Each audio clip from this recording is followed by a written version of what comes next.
Hey guys, welcome back to our YouTube channel bachelor butterflies. నిన్న మీరు మా video చూసుంటారు కదా. అందులో నిన్న మేము చెప్పాం కదా రెసిపీస్ డీటెయిల్గా చెప్తామని. సో మాతో పాటు వచ్చేయండి వీడియోలోకి. ముందుగా పరమాన్నంతో స్టార్ట్ చేసేద్దాం, ఎందుకంటే తీపితో స్టార్ట్ చేయమంటారు కదా.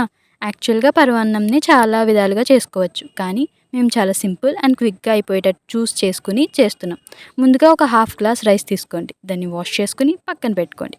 వాష్ చేసిన రైస్లో ఒక గ్లాస్ వాటర్ యాడ్ చేసుకుని స్టవ్ మీద పెట్టేయండి అన్నామని స్టవ్ ఆన్ చేయడం మర్చిపోతారేమో, మర్చిపోకండోయ్.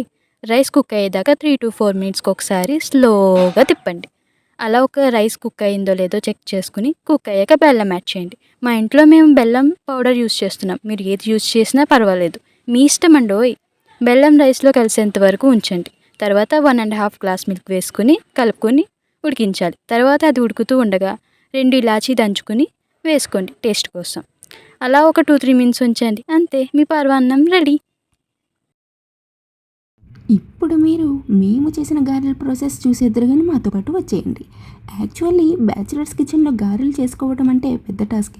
ఎందుకంటే బ్యాచిలర్స్ కిచెన్లో గ్రైండర్లు మిక్సర్లు ఉండవు, సో దంచడమే. మా దగ్గర అయితే ఈ మసాలా దంచేది ఉంది కాబట్టి దీంతో దంచేసాం. ప్రాసెస్కి వెళ్దాం పదండి. ఫస్ట్ మినపప్పుని ముందు రోజు నైట్ నానబెట్టుకోవాలి. మీరు మర్చిపోతారు కాబట్టి అలారంలో ఫీడ్ చేసుకోండి. మీరు మర్చిపోయినా అది మిమ్మల్ని తట్టి తట్టి గుర్తు చేస్తుంది. ఇప్పుడు మనం నానబెట్టిన మినపప్పుని దంచండి. మీ లైఫ్లో ఎవరైనా దంచాలి అనిపిస్తుందో వాళ్ళని చూసి దంచుతారేమో, అలా దంచకండి, పండుగ కదా, రేపు మీ ఇష్టం. అప్పటిదాకా ఈ పాట విని సరిపెట్టుకుందాం.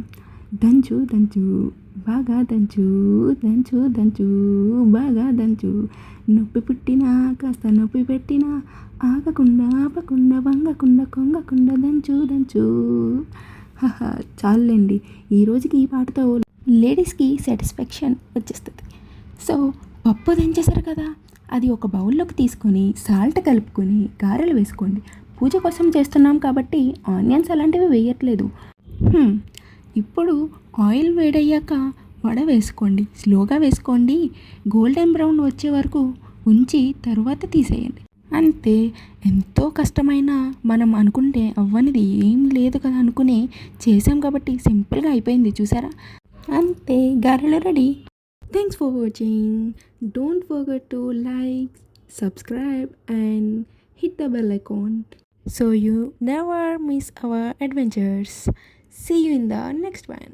Bye guys.